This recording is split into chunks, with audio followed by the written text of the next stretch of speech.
గడియారం ముళ్ళు తిరుగుతోంది. ఆశలు సన్నగిల్లిపోతున్నాయి. అక్షరాల 6 గంటలు 6 ప్రాణాల కోసం యుద్ధం జరుగుతోంది. బజాజ్ ఫర్నిచర్ గోదాంలో పొగ నిండిపోవడంతో పరిస్థితి చేయి దాటిపోతోంది. పరిస్థితి తీవ్రతను గుర్తించిన ప్రభుత్వం ఇప్పుడు ఎన్డీఆర్ఎఫ్ బృందాల్ని రంగంలోకి దించింది. ప్రత్యేక పరికరాలతో ఎన్డీఆర్ఎఫ్ సిబ్బంది సెల్లార్లోకి చొచ్చుకెళ్లే ప్రయత్నం చేస్తున్నారు. మరోవైపు ఏ క్షణమైనా బాధితులను బయటకు తీసుకొచ్చే అవకాశం ఉండడంతో మెడికల్ ఎమర్జెన్సీ టీమ్స్ అంబులెన్స్లతో సిద్ధంగా ఉన్నాయి. అధికారులు పైపుల ద్వారా లోపలికి ఆక్సిజన్ను పంపిస్తూ బాధితులను స్పృహలో ఉంచే ప్రయత్నం చేస్తున్నారు. ఆ 6 ప్రాణాలతో రావాలని కోట్లాది మంది ప్రజలు ప్రార్థిస్తున్నారు.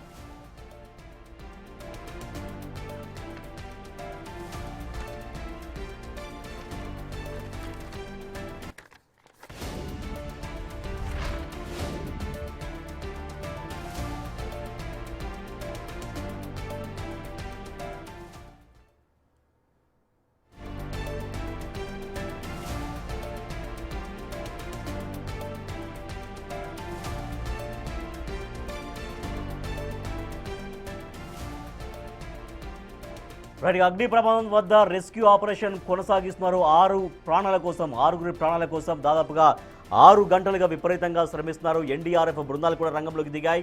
సెల్లార్లోకి వెళ్లేందుకు ప్రయత్నిస్తున్నారు. అక్కడికి ప్రొక్లైన్స్ వచ్చాయి. సో వాటి ద్వారా కూడా ఆ సెల్లార్ లోపలికి వెళ్ళి అక్కడ ఉన్నటువంటి శిథిలాన్ని తొలగించి అక్కడ చిక్కుకున్న వాళ్ళ కోసం వాళ్ళని బయటకు తీసుకొచ్చే ప్రయత్నాలు ముమ్మరంగా సాగుతున్నాయి. తమ వారి రాక కోసం బాధిత కుటుంబాలు ఎదురు చూస్తున్నాయి. మా ప్రతినిధి సాగర్ మరింత సమాచారం అందిస్తారు. అందులో 2 చిన్నారులు ఉన్నారు. ఆ తల్లి కన్నీరు మున్నీరుగా ఆ సంఘటన జరిగినటువంటి భవనం ఎదురుగానే కూర్చొని విలపిస్తుంది, రోధిస్తుంది. ఆ తల్లి ఆర్తనాదాలు ఆ రెస్క్యూ ఆపరేషన్ల సిబ్బంది వింటున్నారు. కానీ ఇంకా ఆ సెల్లార్లోకి ఇంకా చేరుకోలేదు. చూడొచ్చు, ఈ టైంలో ఆ తల్లిని ఇబ్బంది పెట్టే ఉద్దేశం కాదు. కానీ ఇక్కడ ఆ సెల్లార్లో ఎవరెవరు ఉన్నారు, ఆ పిల్లలతో ఇంకెవరైనా ఉన్నారా అన్న సమాచారం ఒక తల్లికి మాత్రమే తెలుస్తుంది. సో ఈరోజు పిల్లలు స్కూల్కి వెళ్ళలేదు. తల్లి పనుల నిమిత్తం బయటికి వెళ్ళింది. తండ్రేమో అదే షోరూంలో పనిచేస్తున్నాడు. కానీ ఆ సెల్లార్లో పిల్లలు చిక్కుకోవడం, ఒక్కసారిగా మంటలు ఎగిసిపోవడం, వారు బయటికి రాలేకపోయారు. ఒకసారి తల్లి ఉన్నారు, ఒకసారి లక్ష్మి, ఒకసారి మాట్లాడించే ప్రయత్నం చేద్దాం.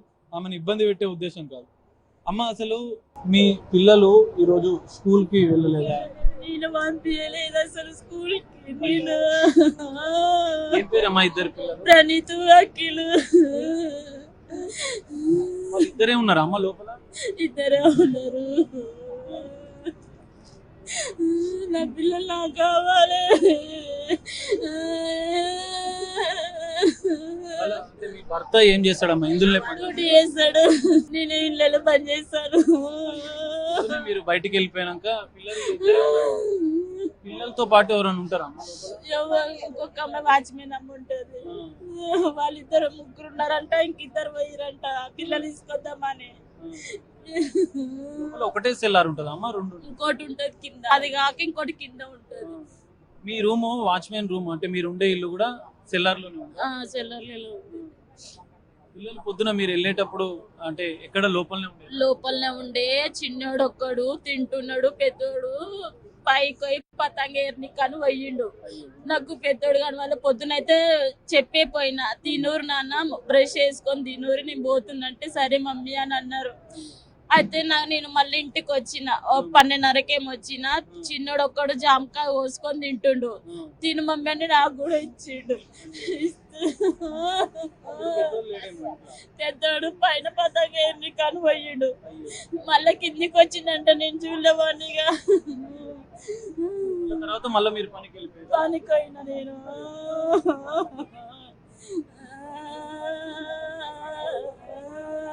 పిల్లలతో పాటుగా మీ వాళ్ళు ఎవరు లేరు? వాచ్మెన్ అమ్మ ఒక్కతే ఉంది. మీరు ఎన్ని సంవత్సరాలు అయిందమ్మా ఇక్కడికి వచ్చి? మేము 7 సంవత్సరాలు అవుతుంది వచ్చి, అంతే. పిల్లల్లో ఈ ఫర్నిచర్ ఇవన్నీ కూడా ఉంటాయా కింద? నా పిల్లలు తీసుకురండి సార్. చూడొచ్చు, తండ్రి కూడా కన్నీరు మున్నీరుగా ఇక్కడనే కుందుండి రోధిస్తున్న పరిస్థితి మనకు కనిపిస్తుంది. అన్న, మీరు ఎన్ని సంవత్సరాల నుంచి ఇక్కడ పనిచేస్తారు?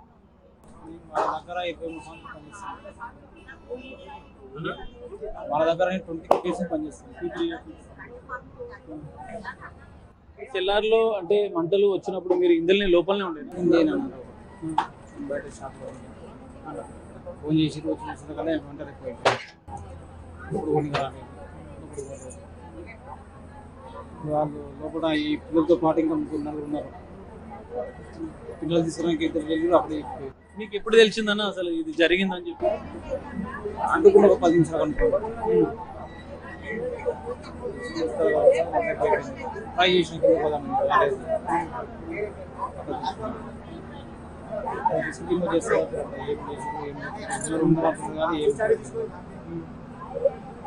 పిల్లలు ఇద్దరేనా ఇంకోరేనా? మిగతా సిబ్బంది అంటే ఇందులో పనిచేసే వాళ్ళు కూడా కింద ఉంటారా? ఉన్నారు. కింద పనిచేసే వాళ్ళు పిల్లలు ఉన్నారని చెప్పేసి పిల్లలు తీసుకోవడానికి ఇద్దరు వెళ్ళేది ఇంటికి అన్నారు. వాళ్ళిద్దరు అక్కడనే ఉన్నారు. ప్లస్ వాచ్మెన్ ఉంటుంది, ఆమె అక్కడ లేడీ పిల్లలు మొత్తం 5 మెంబర్స్ 6 మెంబర్స్. ఇంకా ఇద్దరు సిబ్బంది కూడా కిందనే ఉన్నారు. ఒక డ్రైవర్ గా పనిచేస్తున్నారు. ఇది జరిగినప్పుడు మిగతా సిబ్బందితో మీరు ఏమైనా మాట్లాడారా? వాళ్ళు బయటికి వచ్చే ప్రయత్నం ఏమైనా చేసిరా? ఏం మాట్లాడలేదు సార్, ఏం మాట్లాడలేదు. మా పిల్లలు తీసుకురానికి ఇద్దరు సిబ్బంది కిందికి వెళ్ళారని మాత్రం తెలుసు. పిల్లల్ని తీసుకురావడానికి సిబ్బంది వెళ్ళారు కిందికి. ఓకే, వాళ్ళు కూడా అక్కడనే చిక్కుకున్నారు. ఎట్లా జరిగింది అనేది ఏమన్నా మీరు చెప్పారన్నా? ఎవరన్నా ఓనర్ దీనికి? బచ్చాస్ ఇద్దరు పిల్లలు పొద్దున ఉదయం స్కూల్కి వెళ్తానంటే తల్లి వద్దని చెప్పి ఇంట్లోనే ఉండమన్నది. చిన్న పిల్లవాడు తనకు పండ్లు తినమని చెప్పి అమ్మ అంటూ కూడా తనతో మాట్లాడిన చివరి క్షణాలు ఆమె తలుచుకుంటూ రోధిస్తున్న దృశ్యాలు ఇక్కడ ఉన్నటువంటి వారిని కూడా కంటతడిపిస్తున్నాయి. సుమారు 6 గంటలుగా ఇంకా ఈ ఆపరేషన్ కొనసాగుతుంది. సెల్లార్లో భారీగా వాటర్ నిండిపోయినాయి. ఎన్డీఆర్ఎఫ్, ఎస్డీఆర్ఎఫ్ బృందాలు, హైడ్రా బృందాలు, ఫైర్ సిబ్బంది, పోలీసులు అన్ని విభాగాలకు సంబంధించినటువంటి వారు రెస్క్యూ ఆపరేషన్ ఇంకా కొనసాగిస్తున్నారు. మరి ఇద్దరి పిల్లల పరిస్థితి ఏంటి, అందులో చిక్కుకున్నటువంటి వారి పరిస్థితి ఏంటి అనేది చూడాల్సిన పరిస్థితి. ఇంకా ఈ ప్రమాదానికి సంబంధించినటువంటి రెస్క్యూ ఆపరేషన్ కొనసాగుతుంది. మరికొద్ది సేపట్లోనే సెల్లార్లోకి ఎన్డీఆర్ఎఫ్ బృందాలు వెళ్ళి ఆ రెస్క్యూ ఆపరేషన్ లో పాల్గొంటున్నట్లు కూడా తెలుస్తుంది. సో ఏది ఏమైనా ఈ భారీ అగ్ని ప్రమాదం ఒకసారిగా హైదరాబాద్ లో ఒక కలకలాన్ని సృష్టించిందని చెప్పుకోవచ్చు. ఇద్దరు చిన్నారులు, ఇద్దరు సిబ్బంది, ఆ ఫర్నిచర్ షాప్ లో సిబ్బంది కూడా అందులో చిక్కుకున్నారు. ఒక ముస్లిం మహిళా వృద్ధురాలు కూడా అందులో చిక్కుకున్నట్లు కూడా తెలుస్తుంది. రెస్క్యూ ఆపరేషన్ పూర్తయిన తర్వాత ఎలాంటి పరిణామాలు ఉంటాయంటే ఇంకా ఈ ఆపరేషన్ కి సంబంధించినటువంటి బృందాలన్నీ కూడా రెస్క్యూ ఆపరేషన్ లో పనిచేస్తున్నాయి. మరికొద్ది సేపట్లో ఈ రెస్క్యూ ఆపరేషన్ సంబంధించి కొంత క్లారిటీ వచ్చే అవకాశాలు కనిపిస్తున్నాయి. కెమెరామెన్ హరీష్తో కలిసి సాగర్, బిగ్ టీవీ, నాంపల్లి నుండి.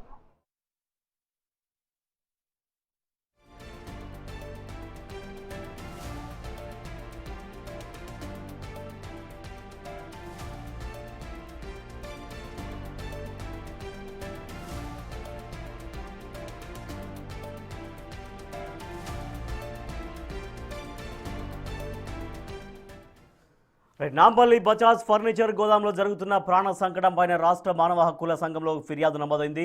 నిబంధనలకు విరుద్ధంగా గోడౌన్ నడుపుతున్నా కూడా అధికారులు ఎందుకు మౌనంగా ఉన్నారు అని ఫిర్యాదుదారులు ప్రశ్నిస్తున్నారు. 6 ప్రాణాలని ముప్పులోకి నెట్టిన ఈ ఉదంతంలో అధికారుల నిర్లక్ష్యం స్పష్టంగా కనిపిస్తోందని, దీనిపై తక్షణమే విచారణ జరిపించాలని డిమాండ్ చేస్తున్నారు.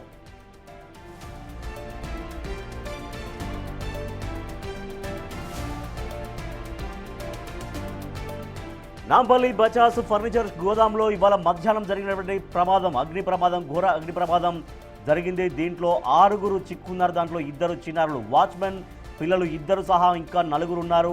ఆ 4 ప్రాణాలు ఇప్పుడు ప్రాణ సంకటంలో ఉన్నాయి.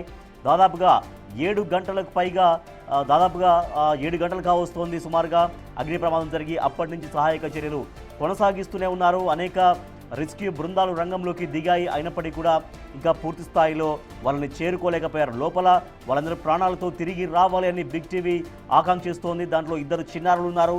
చిన్నారులు ఇంకా మిగిలినటువంటి వాళ్ళు కూడా అందరూ ప్రాణాలతో క్షేమంగా తిరిగి రావాలి అని బిగ్ టీవీ ఆకాంక్షిస్తోంది. సో అందుకోసంగా ఇప్పుడు ప్రయత్నాలు కూడా కొనసాగుతూనే ఉన్నాయి. జేసీబీల సాయంతో, తర్వాత ప్రొక్లైనర్ల సాయంతో లోపలికి వెళ్లేందుకు. ఎందుకంటే పూర్తిగా ఫర్నిచర్ షాప్ కాబట్టి ఫర్నిచర్ వస్తువులు, ఫర్నిచర్కి సంబంధించినటువంటి మొత్తం దాంట్లో ఒక వుడ్ కావచ్చు, తర్వాత కొన్ని రేకులు, గ్లాసెస్ ఐటమ్స్ అవన్నీ కూడా మొత్తం సెల్లార్లో మొత్తం పెట్టినట్టుగా తెలుస్తోంది. సో మంటలు పూర్తిగా వాటికంతా వ్యాపించడంతో అగ్ని ప్రమాద తీవ్రత మరింతగా పెరిగింది. సో మనం చూస్తున్నాం బిగ్ టీవీ స్క్రీన్ పైన ఎక్స్క్లూజివ్గా చూడొచ్చు. ఒకవైపు రెస్క్యూ ఆపరేషన్ కొనసాగిస్తున్నటువంటి విజువల్స్ మనం చూస్తున్నాం. అలాగే మానవ హక్కుల సంఘంలో కంప్లైంట్ నమోదైంది. సో దానికి సంబంధించినటువంటి కాపీ కూడా మనం చూస్తున్నాం. నిబంధనలకు విరుద్ధంగా గోడౌన్ నడిపిస్తున్నారు అక్కడ, అయినప్పటికీ కూడా అధికారులు ఎందుకు మౌనంగా ఉన్నారు అంటూ కంప్లైంట్ చేసిన వాళ్ళు ప్రశ్నిస్తున్నారు. 6 ప్రాణాలను ఇప్పుడు ప్రమాదంలోకి నెట్టిన ఈ ఉదంతంలో అధికారుల నిర్లక్ష్యం స్పష్టంగా కనిపిస్తోందని, సో అధికారులు నిత్యం తనిఖీలు చేస్తే అసలు సెల్లార్లో ఏం పెడుతున్నారు, సెల్లార్లో ఫర్నిచర్ సామాగ్రికి సంబంధించినటువంటి అవన్నీ కూడా పెట్టకుండా ఉంటే ఒకవేళ ప్రమాదం జరిగినా కూడా ఈ స్థాయిలో ప్రమాదం జరిగి ఉండేది కాదు అన్నటువంటి అభిప్రాయం వ్యక్తమవుతుంది. సో ఫర్నిచర్ షాప్ కాబట్టి ఫర్నిచర్కి సంబంధించినటువంటి ఆ తయారు చేసే వస్తువులు, అది వుడ్ కావచ్చు, తర్వాత దానికి ఉపయోగించేటువంటి డెకోరామ్స్, తర్వాత దానికి కుషన్స్ ఇవన్నీ కూడా ఉంటాయి కాబట్టి దాంతోపాటు కొన్ని గ్లాస్ ఐటమ్స్ ఉంటాయి, కొన్ని రేకులు ఉంటాయి, ఇవన్నీ కూడా మొత్తం సెల్లార్లో అక్కడ స్టాక్ పెట్టినట్టుగా తెలుస్తోంది. సో దీంతో అగ్ని ప్రమాదం జరగగానే ఆ మంటలు మొత్తం ఆ సెల్లార్లో ఉన్నటువంటి ఆ సామాగ్రికి అంటుకోవడంతో అగ్ని ప్రమాదం తీవ్రత మరింతగా పెరిగింది. అక్కడ మనం చూస్తున్నాం రెస్క్యూ ఆపరేషన్ కొనసాగిస్తున్నారు, లోపలికి వెళ్ళే ప్రయత్నం చేస్తున్నారు, కానీ దట్టంగా పొగలు అలముకున్నాయి, దట్టంగా పొగలు వస్తున్నాయి మధ్యాహ్నం నుంచి. సో అందుకని సహాయక చర్యలకు ఆటంకం కలుగుతోంది. సో 6 లోపల చిక్కుకున్నారు. 6 కోసం, 6 ప్రాణాలు కాపాడడం కోసం 6 గంటలుగా సహాయక చర్యలు కొనసాగుతున్నాయి. మనం చూస్తున్నాం డిజాస్టర్ రెస్పాన్స్ ఫోర్స్ కూడా సహాయక చర్యలు కొనసాగిస్తున్నాయి. హైడ్రా టీమ్స్ వచ్చాయి, తర్వాత అనేక రకమైనటువంటి వ్యవస్థలు కూడా అక్కడికి దిగి వాళ్ళని కాపాడే ప్రయత్నం చేస్తున్నాయి. అయినప్పటికీ కూడా సుమారు 6 గంటలు గడిచాయి, 7వ గంట కూడా గడుస్తుంది, అయినప్పటికీ ఇంకా వాళ్ళని చేరుకోలేకపోయారు. లోపల ఎవరైతే చిక్కుకున్నారో వాళ్ళందరూ క్షేమంగా ప్రాణాలతో తిరిగి రావాలి అని బిగ్ టీవీ కూడా కోరుకుంటూ ఉంది.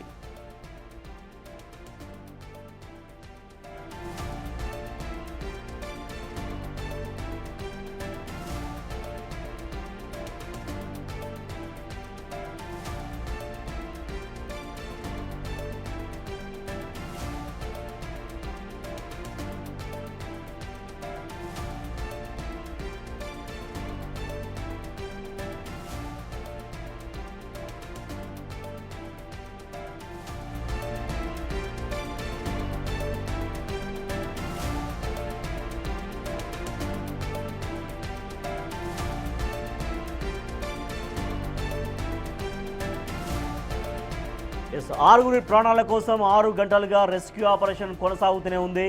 సుమారుగా 6 గంటలు గడిచి 7వ గంట కూడా గడుస్తుంది, అయినప్పటికీ కూడా ఇంకా వాళ్ళని చేరుకోలేదు. ప్రమాదంలో ఎవరైతే చిక్కుకొని ఉన్నారో వాళ్ళని చేరుకోలేకపోతున్నారు. కాసేపట్లోనే వాళ్ళని చేరుకోనే అవకాశం కనిపిస్తోంది. వాళ్ళందరూ క్షేమంగా ప్రాణాలతో బయటపడాలని బిగ్ టీవీ ఆకాంక్షిస్తుంది. అయితే మంత్రి పొంగులేటి శ్రీనివాసరెడ్డి ఈ ప్రమాదం పైన సిపి సజ్జనార్తో, కలెక్టర్తో ఫోన్లో మాట్లాడారు.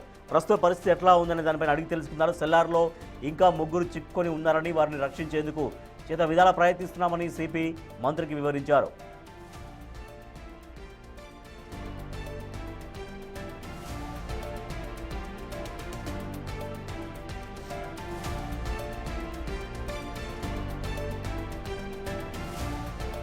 పరిస్థితి తీవ్రత దృష్ట్యా మున్సిపల్ శాఖ కార్యదర్శి అరవింద్ కుమార్ను వెంటనే స్పాట్కు వెళ్లి రెస్క్యూ ఆపరేషన్ను పర్యవేక్షించాలని మంత్రి పొంగులేటి ఆదేశించారు. ఎట్టి పరిస్థితుల్లోనూ ప్రాణ నష్టం జరగకూడదని, అవసరమైతే మరిన్ని రెస్క్యూ టీమ్స్ని రప్పించాలని స్పష్టం చేశారు మంత్రి పొంగులేటి శ్రీనివాసరెడ్డి. మనం చూడొచ్చు బిగ్ టీవీ స్క్రీన్ పైన ఎక్స్క్లూజివ్గా చూస్తున్నాం. రెస్క్యూ ఆపరేషన్ దాదాపుగా 7 గంటలుగా గడుస్తూనే ఉంది. 7 గంటలు గడుస్తుంది, అయినప్పటికీ కూడా ఇంకా పూర్తి స్థాయిలో రక్షణ చర్యలు కొనసాగుతున్నప్పటికీ కూడా లోపల చిక్కుకున్న వాళ్ళ జాడ మాత్రం దొరకలేదు. ఇంకా వాళ్ళని రక్షించే ప్రయత్నం అనేది ఇంకా పూర్తిగా సక్సెస్ కాలేదు. ఎస్, వెరీ సూన్ వాళ్ళని చేరుకోవాలి, వాళ్ళందరూ కూడా ప్రాణాలతో బయటకు రావాలి, క్షేమంగా బయటకు రావాలని బిగ్ టీవీ ఆకాంక్షిస్తోంది. సో 6 గంటలుగా రెస్క్యూ ఆపరేషన్స్, అనేక రకమైన వ్యవస్థలు అక్కడికి చేరుకున్నాయి, రక్షణ బృందాలు అక్కడికి చేరుకున్నాయి, వాళ్ళ తమ ఆపరేషన్ను కొనసాగిస్తూనే ఉన్నారు. సో మంటలైతే ఇంకా దాదాపుగా అదుపులోకి వస్తున్నట్టుగా కనిపిస్తోంది, బట్ దట్టంగా పొగలు అలుముకుంటున్నాయి. మనం చూడొచ్చు ఒక పై ఫ్లోర్లో పొగలు దట్టంగా ఇంకా వస్తున్నటువంటి పరిస్థితి. సో దాంట్లో చిక్కున్న వాళ్ళు 2 వాచ్మెన్ పిల్లలు ఉన్నారని చెప్తున్నారు, వాళ్ళతో పాటుగా 4 ఉన్నారని చెప్తున్నారు. మొత్తం 6 అక్కడ ప్రమాదంలో చిక్కుకున్నారు. వాళ్ళందరినీ కూడా క్షేమంగా కాపాడే ప్రయత్నాలు, రెస్క్యూ ఆపరేషన్స్ అయితే కొనసాగిస్తున్నాయి. మెడికల్ టీమ్స్, అక్కడ ఎమర్జెన్సీ మెడికల్ టీమ్స్ కూడా అందుబాటులో ఉన్నాయి. సో లోపలికి ఆక్సిజన్ నిరంతరాయంగా పైపుల గుండా పంపిస్తూనే ఉన్నారు, ఎందుకంటే దట్టంగా మంటలు పొగ ఉన్నాయి కాబట్టి అక్కడ ఆక్సిజన్ లెవెల్స్ పూర్తిగా పడిపోయే ప్రమాదం ఉంటుంది. కాబట్టి లోపల వాళ్ళందరూ ప్రాణాలతో ఉండాలి, వాళ్ళు ఏదో ఒక రకంగా ప్రాణాలు దక్కించుకోవాల్సినటువంటి ప్రయత్నం చేయాలి. సో అందుకోసం ఆక్సిజన్ వాళ్ళకు నిత్యం అందాలి కాబట్టి ఆక్సిజన్ని పైపుల గుండా మధ్యాహ్నం నుంచి పంపిస్తూనే ఉన్నారు. సో వాళ్ళందరూ కూడా 6 క్షేమంగా బయటకు రావాలి అనేది అయితే కోరుకుంటున్నాం. బిగ్ టీవీ కూడా అదే ఆకాంక్షిస్తుంది. వాళ్ళు మరి కాసేపట్లోనే వాళ్ళు కాపాడబడాలి, వాళ్ళు రక్షించబడాలి, వాళ్ళు క్షేమంగా రావాలని బిగ్ టీవీ ఆకాంక్షిస్తుంది. దాదాపుగా 7 గంటలుగా రెస్క్యూ ఆపరేషన్ కొనసాగిస్తుంది. ఇంకా కూడా పూర్తిగా లోపలికి వెళ్ళలేని పరిస్థితి ఉంది. సో మంటలు అదుపులోకి వచ్చాయనుకున్నటువంటి టైంలో మళ్ళీ మంటలు ఎగిసిపడుతూనే ఉన్నాయి. ఇప్పుడిప్పుడే సెల్లార్ వరకు రెస్క్యూ టీమ్స్ చేరుకుంటున్నాయి. మొత్తం సెల్లార్ మొత్తం అక్కడ పొగతో పూర్తిగా నిండిపోయింది. మనం చూడొచ్చు తన 2 పిల్లలు, బిగ్ టీవీ స్క్రీన్ పైన లెఫ్ట్ సైడ్ బాక్స్లో చూస్తున్నాం.